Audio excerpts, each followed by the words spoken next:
বৃষ্টি ম্যাডাম তো খুব টেনশন আছে। উনি তো খাওয়া দাওয়া কিছুই করছেন না, মেডিসিনও নিচ্ছে না।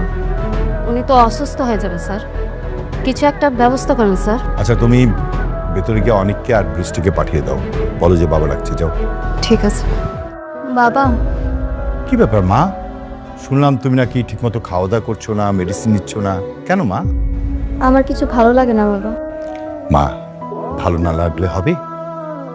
তুমি না এমনিতে অসুস্থ, টেনশন করছো না? বুঝতে পেরেছি। কি ব্যাপার অনিক, তুমি মেঘলাকে ডিভোর্স কেন দিচ্ছ না? শোনো, তোমার এত কথা আমি শুনতে চাই না। 2 দিনের মধ্যে তুমি মেঘলাকে ডিভোর্স দিবে, এটাই আমার শেষ কথা। বাবা, আমি আর একটা সুযোগ চাই। আমি আমার ভুলগুলো শুধরাতে চাই। অবশ্যই তুমি ভুলগুলো শুধরে নেবে। শোনো, 2 দিনের মধ্যে মেঘলাকে তুমি ডিভোর্স করো, তারপরে কাজে ফোকাস দাও, তবে সব কিছু ঠিক হয়ে যাবে। ও, অনেক সুখবর আছে। সালিমা বিল্ডার্স গ্রুপ তাদের নতুন হাউজিং প্রজেক্ট রেডি করছে। তুমি কি এই বিষয়ে কিছু জানো?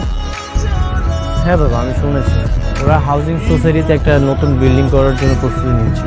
অনেক, এই কাজটা পেলে আমাদের কোম্পানি কিন্তু প্রায় 100 কোটি টাকা প্রফিট হবে।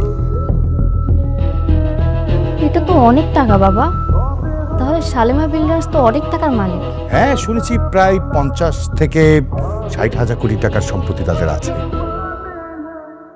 বাবা, আমি শালিমা বিল্ডার্স ওদের সাথে মিটিং করার একটা ব্যবস্থা করছি।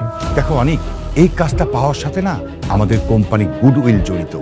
আমরা যদি এই কাজটা না পাই, আমাদের কিন্তু সম্মান খুবই ক্ষুণ্ণ হবে। অন্যান্য কোম্পানি কিন্তু আমাদের বিশ্বাস করতে চাবে না। তাই তুমি যেভাবে হোক হার্ড অ্যান্ড সল্ট ট্রাই করো, এই কাজটা যেভাবে হোক আমাদের পেতেই হবে। হ্যাঁ বাবা, অবশ্যই আমরা এই কাজটা পাবো। আর আমি যত দ্রুত সম্ভব মিটিংটা করার একটা ব্যবস্থা করছি। শোনো না, তুমি এই কোম্পানি কেন এই কাজটা পাবে, আমাদের কোম্পানি কেন অন্যদের তুলনায় বেস্ট, এটা কিন্তু তুমি বুঝে বলবে। হ্যাঁ, ঠিক আছে বাবা। আচ্ছা ফাইন, তুমি এক কাজ করো, তোমার রেস্ট নাও, যাও। কি রে মা, এত তাড়াতাড়ি দোকান থেকে আয়া পড়লি? একটা সত্যি কথা জিজ্ঞেলে কইবা? কি কথা? না মানে, কে আমি, আমার পরিচয় কি, আমি কি আসলে তুঙ্গ সন্তান? না মানে, একটা বেড়াইয়া কইল কি আমার আব্বাই নাকি 6 মাস আগে মারা গেছে, আর হ্যার 50,000 কোটি টাকার সম্পত্তি এটা নাকি আমার নামে লিখে দিয়ে গেছে। কি করছে এটা? হ্যাঁ, কি কয় কইব মমিনার মা? ও ভাই সাহেব, শুনে যান না আপনারা, মাইয়া দেখা কি পাগলের মতো কথা কইতেছে। কি সে মা, ওরে আমরা ছোট থেকে পাইলে বড় করছি না, আমরাই তোর বাপ মা। আমরা তো জানি ছোট থেকে পাইলে নিলে বড় করছেন, আমরা সবাই জানি। হাত দেখেন, মাইয়া কথা দেখছেন কেউ পাগলের মতো কইতেছে। হই হলা, আরে কখন কি কই দেবো না কই দেবো সেই সময়টা বুঝো না? না তোমরাও নিয়ে কখন কি কই দেবো না কই দেবো এটা বুঝো না? হ্যাঁ মারে, তুই আমাগো সন্তান, এটি সত্য মা, আর কোনো কিচ্ছু নাই। তুই আমার সন্তান, আমাগো সন্তান। আসসালামু আলাইকুম স্যার। ওয়ালাইকুম আসসালাম। কে আপনি? তুমি তুমি এখানে কি করছো? স্যার, এই যে আমি দেখতে আইছি আমার অ্যাকাউন্টে কত টাকা আছে। স্টপ। হাউ ডিয়ার, আপনি এখানে আসছেন? হ্যাঁ, আপনার মতো রাস্তার মানুষ দেখে তো মনে হচ্ছে, কাপড় চোপড় দেখে তো মনে হচ্ছে বস্তি থেকে আসছেন। আবার বলছেন আপনার এখানে অ্যাকাউন্ট আছে, আপনি ব্যালেন্স চেক করতে আসছেন। What do mean by balance checking? আরে স্যার, আমার এই কার্ডের ভিতরে টাকা আছে নাকি আপনি খালি এই ঢুকতে হ্যাঁ না। কার্ড তুমি কোথায় পেয়েছো? পুরো দেশে এই কার্ড আমরা ম্যাক্সিমাম কয়েকজন বিজনেসম্যানকে দিয়েছি। তুমি এটা কোথায় পেয়েছো? নিশ্চয়ই তুমি ধান্দাবাজি করতে এসছো এখানে। এটাই তো জানতে আইছি। আমার কাছে একজন আইয়া কইছে এই অ্যাকাউন্টের ভিতরে যত টাকা আছে এটা বলো সব আমার, এলি আমি জানতে চাইতেছি। মেঘলা, হয়তো কোনো প্রতারক তোমাকে এই কার্ডটা দিয়ে ফান্ড করেছে, আর তুমি এখানে কার্ড নিয়ে চলে এসেছো। সবাই তোমাকে অপমান করবে, তুমি এখান থেকে চলে। দাঁড়ান স্যার, আপনার যেহেতু বিশ্বাস হইতেছে না, তাহলে আমি শালিমা বিল্ডার্স গ্রুপের ম্যানেজারের একটা কল দিই, তখনই সব ঠিক। হ্যালো, আপনি আমার লগে মজা করতেছেন?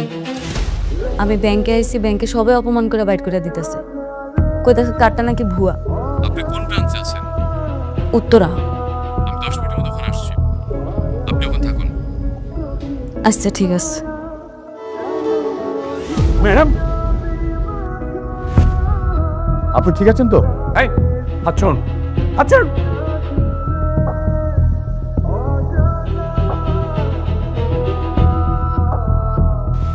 আপনি জানেন? হ্যাঁ, আপনি কাকে ফবি বলছেন? আপনি জানেন উনি কে? না স্যার, কেউ নেই। আমাদের কোম্পানির একমাত্র মালিক শালিমা সরোয়ার চৌধুরী। কথাবার্তা একটু সাবধানে বলবেন, বুঝলেন?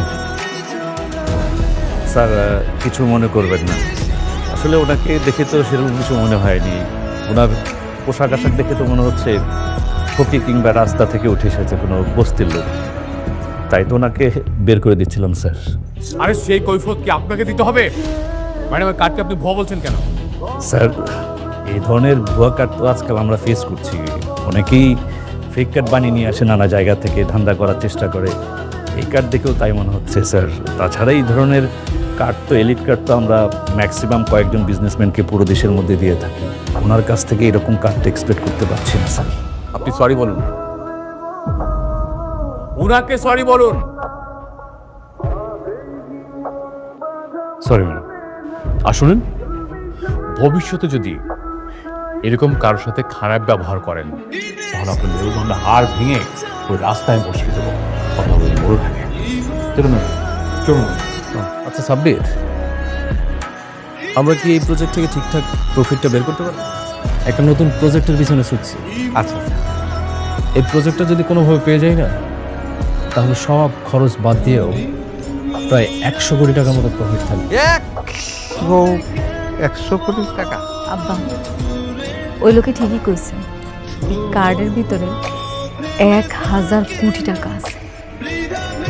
বাবা রে বাবা, 1000 কোটি টাকা? মা ও মা, 1000 কোটি টাকা তো অনেক। কি ব্যাপার? অনেক অনেক রাত হয়েছে, ঘুমাবে না তুমি?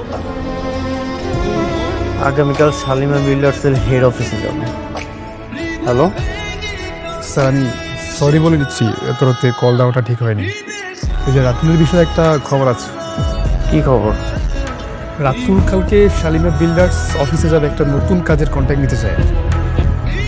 কি? শালিমা বিল্ডার্সের অফিসে রাতুলও যাবে? ঠিক আছে, আমি আমার প্ল্যানিং চেঞ্জ করছি। দেখো, একটু ভেবে চিন্তা করো, এখানে কিন্তু অনেক টাকার প্রজেক্ট। তুমি এখানে কি আয়া বইয়ের চাকরির জন্য আসছো নাকি? আমি একটা জিনিস বুঝলাম না, তুমি যেখানে আসছো তোমার এই সিকিউরিটি গার্ডটা কাজ কেন আটকে দেওয়ার কথা? তোমার তো এইখানে তোমার কোনো কাজ নাই। আরে আসার সময় মনে হয় হাত পা ধরছিল, এই জন্য ভিতরে ঢুকে বসে। শুনুন, আপনি একটা কাজ করেন, আপনি না ওই কাবাবের দোকানে চলে যান। এখানে ওই কাজের বুয়ার কাজ করার থেকে কাবাবের দোকানে গিয়ে কাবাব বিক্রি করবেন, এটাই বেটার আছে। একদম।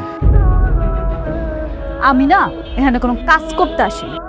তাইলে বোধহয় সাহায্য চাইতে আসছো, তাই না? একদম সরাসরি মালিকের পা ধরে বলো, আব্বা আমার আব্বা খুব অসুস্থ, কিছু টাকা দেয়, তাহলে আমার আব্বা চিকিৎসা করতে পারছে, এটার জন্য মনে হয়েছে। এই শুনেন, আপনি জানেন এটা কত বড় একটা কোম্পানি? আপনি এখান থেকে বের হয়ে যান, এটা গরিব ফকিনীদের জন্য জায়গাই না। একদম। যান, বের হন, যান, বের হন। আমি এখান থেকে কোথাও যাব না। আমি এখানে আইছি একজনের সাথে দেখা করতে, তার সাথে দেখা কইরা তারপরই যাব। বুঝতে পারছি, ঘাট ধাক্কা খাওয়ার শখ হয়েছে, তাই না? এই সিকিউরিটি, এই সিকিউরিটি। স্যার স্যার বলুন। জি স্যার, স্যার মানে জি স্যার মানে কি? আরে এই গরিব ফকিরের বাচ্চা এখানে কিভাবে আসলো? মানে আমাদের মতো এই সমস্ত ভিআইপি লোকজনের সাথে এরে যায় রে। এই মুহূর্তে ওকে এখান থেকে বের করে দাও। শুনেন ভাবি, আপনারা একটা কাজ করেন, কাবাবের দোকানে যান, কাবাব বানান, আমরা গিয়ে খেয়ে আপনাকে 500 টাকা বকশিশ দিয়ে আসবো। একদম। দেন, বের করে দেন ওকে। হ্যাঁ, এবার চলুন তো। কি হচ্ছে এখানে? সাউন্ড। আচ্ছা, চেঁচামেচি কিসের? ওর হাত ধরেছো কেন? তুমি জানো উনি কে?